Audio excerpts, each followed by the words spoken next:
Les mythes que nous tissons, même s'ils renferment des erreurs, reflètent inévitablement un fragment de la vraie lumière. Tolkien. Quand mythologie et astrologie se rencontrent, cela donne de belles histoires.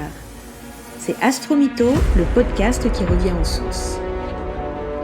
Je suis Patricia, la créatrice de Des jours et des lunes, une amoureuse du soleil, de la lune et des étoiles, et avec ma fille Pauline, une passionnée de mythologie, nous allons explorer à travers 16 épisodes les liens entre astrologie et mythologie. C'est Astromytho saison 1 et c'est parti!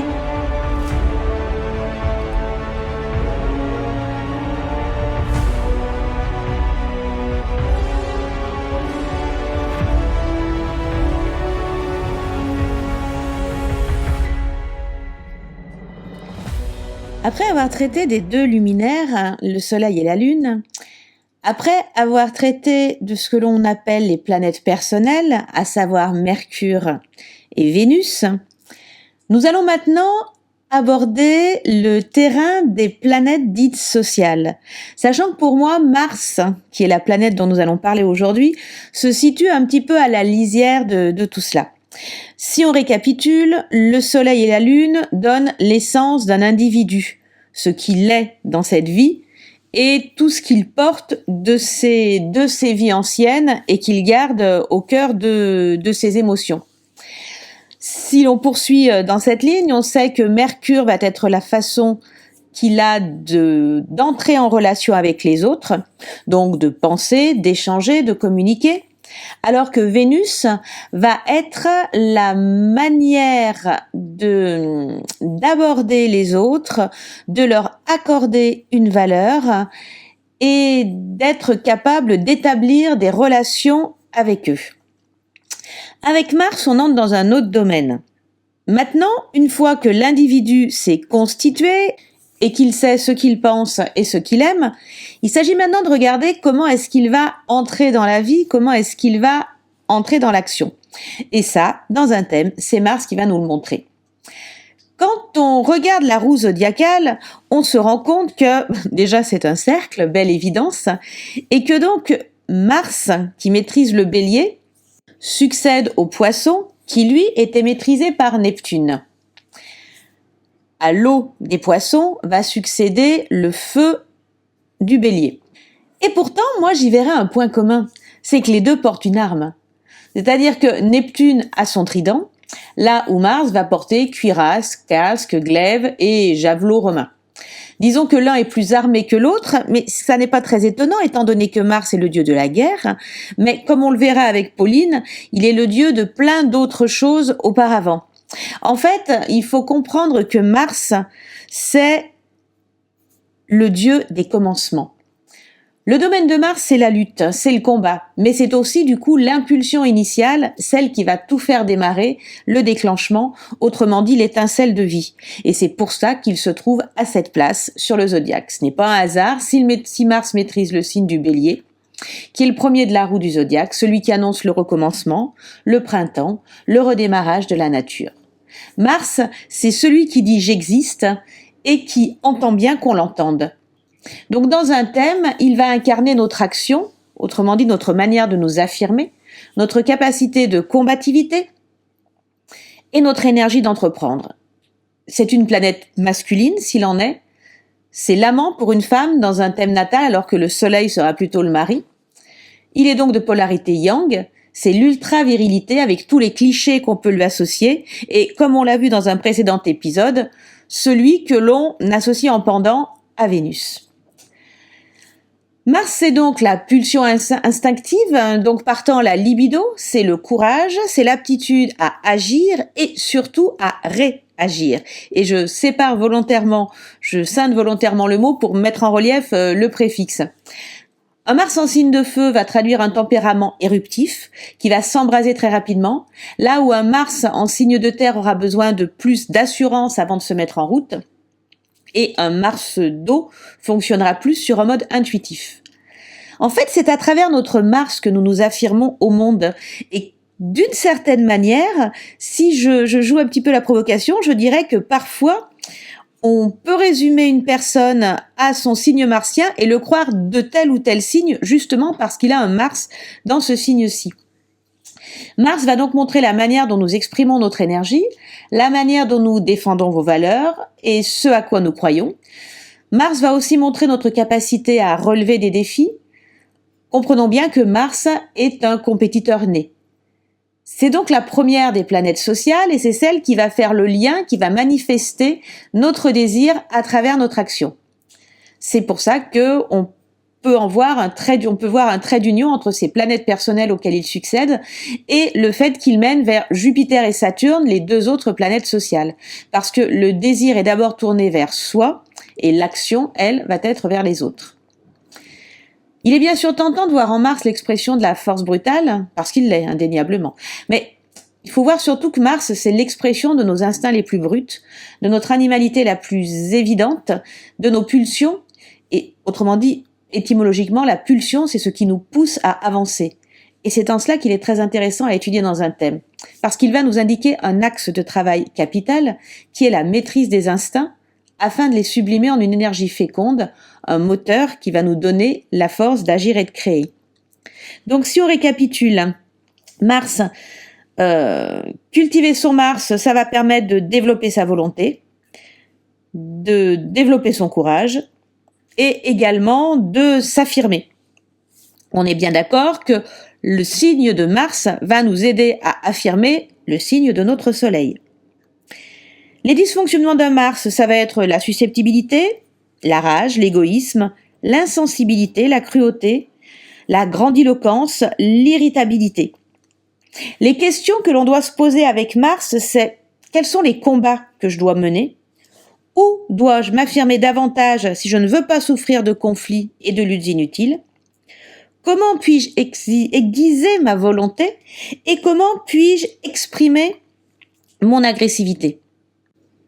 Mais il faut également comprendre que sans Mars, en fait, on serait mort. Parce que Mars, c'est la planète qui nous permet de résister, d'affronter le monde, de nous enthousiasmer également. C'est la planète qui va nous donner j'allais dire l'impulsion finale du coureur qui va pencher son épaule pour être sûr de passer le premier. C'est donc la planète qui certes peut être l'instinct du tueur, mais c'est surtout la planète de l'instinct de survie et de la volonté de vivre. Ce n'est pas d'ailleurs un hasard si Mars, avant la découverte des planètes transsaturniennes, était également le maître du Scorpion. Et on dit d'ailleurs que le Scorpion est son domicile nocturne. Donc là, encore une fois, on y voit l'expression d'une volonté implacable. Et surtout, en fait, une des choses à garder en tête avec Mars, c'est que Mars ne supporte pas la lâcheté.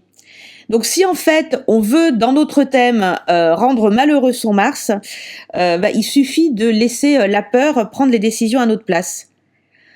Mars, dans notre thème, il a besoin d'aventure, il a besoin de stress, il a besoin d'avoir des opportunités. Et si on le stimule pas, il tourne en rond. Et s'il tourne en rond, il devient à ce moment-là dangereux comme peut l'être un lion en cage parce qu'il va être extrêmement agressif. Donc pour bien vivre son Mars, il s'agit de le repérer dans son signe, bien évidemment dans sa maison pour définir le domaine, et comprendre ce dont il a besoin. Alors maintenant, je vous propose de retrouver Pauline pour qu'elle nous parle un petit peu de ce Mars Arès de la mythologie.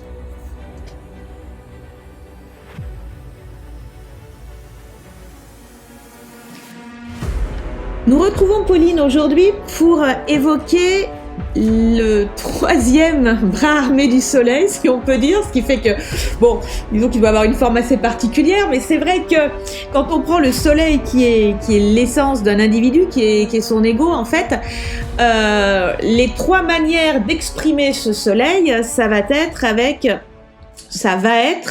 avec son Mercure, sa Vénus et son Mars. Donc Mercure, on l'a dit, c'est l'intellect, c'est le mental. Vénus, ce sont les sentiments, ce sont les relations, la manière d'entrer en relation avec l'autre ou les autres. Et Mars, en fait, Mars est extrêmement important dans un thème parce que Mars, c'est la manière d'agir. Donc, en fait, souvent, on voit d'un individu, on va dire son apparence extérieure, celle qui est donnée par son ascendant. On peut deviner ce qu'il est fondamentalement par son soleil, mais très souvent, sa manière d'agir va nous donner de précieuses indications sur qui il est, et cette manière d'agir, c'est Mars qui nous l'indique. Alors, est-ce que ce Mars est aussi actif, Pauline, dans la mythologie ? Alors, la première chose à dire, parce que depuis le début de cette série de podcasts, on fait quand même un gros parallèle mythologie grecque, mythologie romaine. Tout à fait. Là, avec Mars, on a une divinité qui est très différente d'Arès. On y reviendra sans doute un peu plus loin dans l'épisode. Même si finalement, il y a plein de points communs, comme par exemple, il y a 4 lettres pour chaque mot, et qu'il y a oui. un R et un S. Oui, mais les deux sont vraiment différents.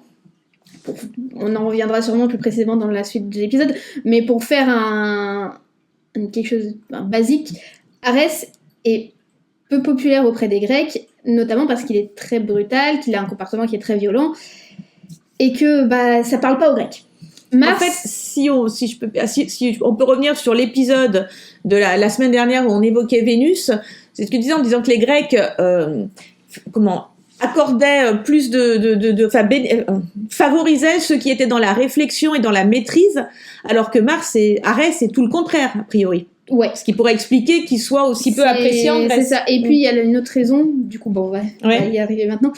Arès, c'est un culte qui vient de Thrace, donc qui est pas exactement la Grèce. La Thrace, actuellement, en fait, elle s'étend sur le nord-est de la Grèce, sur la partie européenne de la Turquie, et sur, je crois que c'est la Bulgarie qui est là-haut, qui est de ce côté-là aussi. Donc, en gros, ça s'étale aujourd'hui sur 3 pays, et c'était pas purement grec à l'époque, c'était des peuples un peu différents. Du coup, c'est un culte qui parlait aux Thraces, mais qui n'a pas beaucoup parlé aux Grecs, qui l'ont peu vénéré. Même si, par exemple, on prend le grand exemple guerrier des cités grecques, c'est la cité de Sparte. Ils sont pas vraiment... Enfin, ils vénèrent pas Arès plus qu'une autre divinité, quoi. Il est à peu près au même niveau que les autres. La guerre, c'était plus l'affaire d'Athéna chez les Grecs. Tout à fait. Et en fait, je pense que Athéna, c'est la guerre entre guillemets intelligente, stratégique. C'est la guerre stratégique. C'est des choses qui parlent beaucoup plus aux Grecs qu'Arès. Oui, que le côté gros bourrin. Voilà, gros bourrin agressif qui aime le carnage et la bataille, ça parle pas trop aux Grecs. Du coup, il se rapproche plus d'Athéna en tant que déesse guerrière, mais c'est du coup quelque chose qui se retrouve pas chez les Romains, parce que chez les Romains, Athéna est peu vénérée. Elle est vénérée, surtout, je pense que on dit qu'Athéna est la plus grecque des déesses parce que c'est la protectrice d'Athènes. Et du coup, ce qui fait que les Romains, ils n'ont pas vu beaucoup d'intérêt à elle. Ils l'ont vénérée surtout comme une déesse des arts et métiers sous le nom de Minerve. Et ils ont préféré, entre guillemets, Arès, même si on regarde, il est très différent du Mars romain. Mars, c'est, entre guillemets, si je grossis le trait, une version réfléchie d'Hadès. C'est une version qui reprend des caractéristiques d'Athéna et des caractéristiques d'Arès. C'est un des dieux les plus importants de la cité, en fait. En fait, Mars, ce serait une version évoluée d'Arès, en ce sens que c'est un Arès qui aurait su tirer bénéfice des apports d'Athéna. En fait, c'est un Arès qui sait se servir de son cerveau, on peut dire. Et d'ailleurs, si on regarde l'aspect plus brutal et plus agressif de la guerre, chez les Romains, il est symbolisé par Bellone, qui est une déesse. Et c'est, par exemple, alors je me souviens plus exactement dans quel sens, mais en gros, c'est dans son temple qu'on fait les déclarations de guerre à Bellone.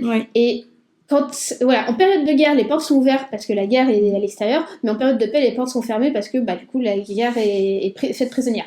Donc cet aspect plus violent, il est chez Bellone, à Rome, et pas chez Mars. Mars, c'est un des dieux les plus importants de la cité, ne serait-ce que parce que, mythologiquement parlant, c'est le père de Romulus et Rémus, les fondateurs de Rome, qu'il a eu avec Rhea Silva, une Vestale, donc qui n'était pas censé avoir d'enfant. Mais bon, c'est une autre histoire. Depuis quand les dieux se préoccuperaient de ce genre de choses ? Après tout, ça sert à quoi ? Mais c'est un dieu qui est vraiment vénéré par les légions, notamment sous l'épiclèse Ultor, qui est l'épiclèse qui veut dire le vengeur, Mars Ultor. C'est un des plus importants dieux vénérés. Mais si on creuse plus profondément, on voit que Mars avait sans doute une fonction à nouveau un peu agricole-végétale. je crois que c'est ce que j'avais vu quand j'avais fait des recherches sur Mars, que c'était avant, enfin, dans ce que tu appelles l'Italie pré-romaine, donc l'Italie italique, voilà. C'était plutôt un dieu de la nature, enfin. Ouais, c'était un dieu plutôt. Ouais, c'était plutôt un dieu agricole, naturel, et il semblerait, mais c'est un peu flou. Parce que c'est des périodes où on n'a pas de traces réellement. Les sources sont parfois compliquées à déchiffrer, notamment pour ce qui est de la religion. Que Mars, qui était un dieu vraiment romain, s'est retrouvé associé à Quirinus, qui était un dieu sabin de la guerre. Parce que un grammairien latin qui commande Virgile parle de Quirinus comme d'un Mars tranquille. Donc, un Mars faiseur de paix. Donc il semblerait qu'il y ait eu une association entre Quirinus et Mars sur le sujet de la guerre. En tout cas, ce qui semble vraiment ressortir, c'est que Mars a été protecteur des agriculteurs. Donc on va poser ça là. Ouais. Voilà. Après, si on regarde... Et puis après, finalement, c'est Déméter qui est venu prendre le job. Oui. Après, si on regarde plus largement, il semble que les dieux romains, donc vraiment les dieux roms historiques, parce que il y a aussi ça qui s'est rajouté avec la mythologie romaine, c'est qu'elle a été très fortement influencée par les Grecs, clairement, mais les autres peuples d'Italie, donc les Sabins, les Étrusques, parmi les plus connus, il y en a d'autres, mais bon, on va pas faire une liste, ont aussi pas mal influencé la religion romaine archaïque. Mais du coup, je sais plus ce que je voulais dire. C'est un grand mot. C'est tellement pas. On était parti sur le Mars agricole. Oui, Mars il semble que ça a été un dieu agricole pour les Romains historiquement, un protecteur des récoltes, des agriculteurs, du coup une sorte de dieu de la fécondité aussi, visiblement. Mais qui aurait quand même une force guerrière. Donc, en même temps, si on réfléchit, la fécondité, c'est quand même cette puissance qui fait que, enfin, je veux dire, la graine sort, quoi. Enfin, oui. Elle perce. Oui, on peut voir une. Quoi. Voilà. Non, mais si on cherche un petit peu. Une force motrice. Voilà, c'est ça.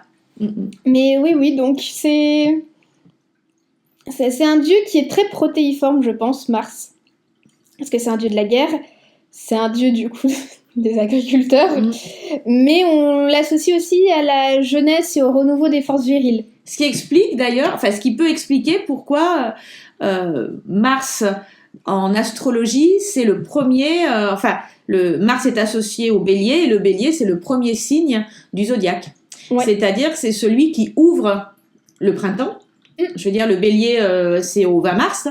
Ouais. Et alors, je ne sais pas s'il y avait des fêtes à Rome qui étaient à ce moment-là.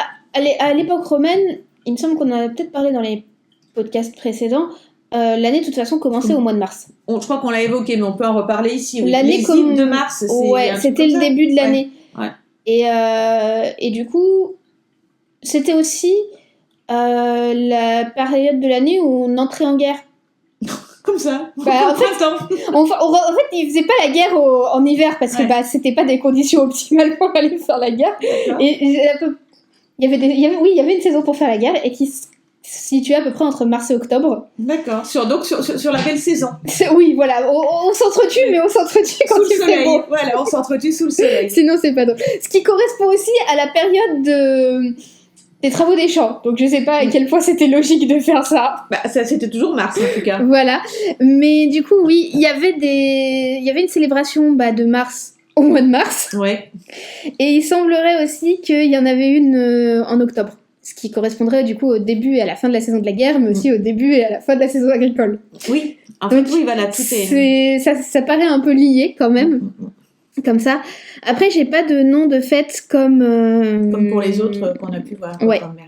Et alors, du coup, parce qu'on a attaqué tout de suite par un petit peu une grande symbolique, mais dans l'Olympe, Mars, quelle est sa place? Il est fils de qui? Alors là, par contre, père de qui? Marié à qui? Enfin voilà. Il a récupéré la généalogie d'Arès. Mais cette question de généalogie, on en parlera un peu plus dans le prochain épisode parce que ça doit notamment sur Jupiter. Mais en tant que, du coup, Arès, lui, est fils de Zeus et Héra. Donc, lui, il est fils. Il est fils, voilà. Sa position dans l'Olympe, c'est qu'il est fils. Il est fils, il n'est pas marié. Il n'a pas d'épouse officielle. Il a des maîtresses. On a cité dans l'épisode précédent Aphrodite, Vénus, donc avec qui il a, selon les mythologies, parce que Eros c'est plus compliqué, mais Eros, selon certaines mythologies, donc l'amour, Phobos et Deimos, la peur et la terreur, qui sont d'ailleurs ses origes, donc les conducteurs de son char quand il va au combat. Ce qui est tout à fait sympathique, hein, la peur et la terreur sur un champ de bataille, on adore. Il y a Harmonie qu'il a aussi avec Aphrodite, qui a pas tant un écho, on a dit, du coup on en a parlé, elle incarne un peu justement le concept d'harmonie, mais qui a plus d'écho auprès des mortels que des dieux, vraiment. Notamment pas mal lié à des mythes par rapport à la ville de Thèbes, mais bon, ça on verra. Ça n'est pas très intéressant pour ce qu'on discute. On dit aussi de lui qu'il est le père d'une Amazone. Alors je sais plus si c'est Hippolyte ou Penthessilée, mais grosso modo il a un lien avec les Amazones, donc des guerrières mythologiques c'est des femmes guerrières qui se passaient des hommes, voire qui les réduisaient en esclavage, et où notamment l'étymologie de leur nom faisait dire qu'elles se coupaient un sein pour mieux tirer à l'arc, parce que Amazon, ça dit justement, ça veut justement dire n'a qu'un sein. D'accord. Donc c'était des guerrières qui, quand elles accouchaient de garçons, les tuaient, et voilà, qui sont historiquement je vais pas dire des suivantes d'Arès, mais en tout cas des femmes guerrières qui vénèrent Arès. Donc d'ailleurs c'est logique parce que les légendes les situent plutôt à l'extérieur du territoire grec. Ça correspondrait au fait que les Grecs, il faut être hors de la Grèce pour vénérer Arès. Mais donc voilà, il a des enfants chez les Amazones. Après, je sais qu'il a eu des héros avec des mortels, mais comme ça, j'ai pas de nom précis en tête. Mais donc dans un thème, Mars, il est celui qui incarne la pulsion de vie. Celui qui commence les choses, celui qui y va. Oui. Alors, en étant un peu méchante, Mars, c'est aussi dans un thème cette capacité, le bélier, c'est celui qui avance sans savoir toujours pourquoi il avance. C'est-à-dire qu'en fait, il avance parce qu'il y a une force, un instinct de vie qui lui dit « vas-y ». Est-ce qu'on retrouve cette idée-là chez le Mars romain ?